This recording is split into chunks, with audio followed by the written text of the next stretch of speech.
Hello friends, எல்லாருக்கும் happy Karthigai மாதம் மார்கழி மாதம்னா நல்லா குளிரும்னு கேள்விப்பட்டிருக்கேன். ஆனால் இப்போ என்னடானா இந்த ஓசோன் லேயரில் இந்த பெரிய ஓட்டனால பங்கமாக மழை பெஞ்சிக்கிட்டே இருக்குது. சரி ரைட்டுன்னு சொல்லிட்டு லைட்டாக காலங்காலத்தில் மழையை பார்த்து ஒரு ரசனையை போட்டுட்டு சரி சமைக்கலான்னு வந்தால் நேற்று என்ன சமைச்சதை நல்லா கலாச்சாங்க. தக்காளி சாதம் மாதிரியா இருக்குது, அது கன்றாவியாக இருக்குது அப்படி இப்படின்ட்டு. சொல்கிறது ஈஸி, செஞ்சு பார்த்தா தான் தெரியும் அப்படின்னு நான் ஒரு வார்த்தை சொல்ல என் தம்பி காலத்தில் இறங்கிட்டான். பார்த்தா அவன் எனக்கே டஃப் கூட வம்பலாம் அருமையாக சமைச்சிருந்தான். அப்படியே சாப்பிட்டு முடிச்சுட்டு துல்கர் சல்மானோட லக்கி பாஸ்கர் படம் பார்த்தேன். அருமையாக இருந்துச்சு. அவனை பாராட்டேன், இவன் மட்டும் தான் சமைப்பான், நானும் சமைப்பேன்னு சொல்லிட்டு என் சின்ன தம்பி காலத்தில் இறங்கிட்டான். ஆல்ரெடி தெரிஞ்ச டிஷ் செஞ்சாலே அது என்ற கன்றாவில வரும்னு நமக்கு தெரியாது. ஆனால் தலைவரணிக்கு புது விதமான டிஷ் செய்ய போறேன்னு காலத்தில் இறங்கினா. என்ன டிஷ்னா, ஒரு பர்பன் பிஸ்கெட் பாக்கெட் வாங்கிட்டு வந்தா, 2 முட்டை வாங்கிட்டு வந்தா, 2 லேஸ் பாக்கெட் வாங்கிட்டு வந்தா. பர்பன் பிஸ்கெட்டையும் லேஸையும் ஒன்னா சேர்த்து அரைச்சிட்டான். அதுக்கப்புறமா சரின்னு சொல்லிட்டு எண்ணெயில போட்டு கலக்கி செய்ய போறோம்னு சொல்லிட்டு முட்டையை அடிச்சு ஊற்றி அது ஒரு கன்றாவே ஒரு கலர்ல ஒன்று வந்துருந்துச்சு. ஆனா நாங்க அதையும் வெக்கமே இல்லாம நாங்க ஷார்ட் எடுக்கிறோம்னு சொல்லிட்டு அதை ஜூம் இன் ஜூம் அவுட் இந்த மாதிரிலாம் பண்ணி ஜாலியாக எடுத்துருந்தோம். அதில் புகெல்லாம் வந்துச்சு, நல்லா இருந்துச்சு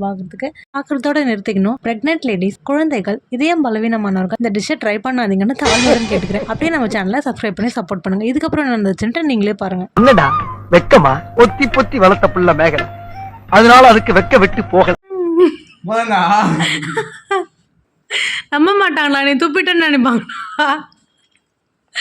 இப்படி கொஞ்சம் சாப்பிட்றதெல்லாம் காமிச்சாதான் ஓகே, நம்மளும் ட்ரை பண்ணி பார்க்கலாம்.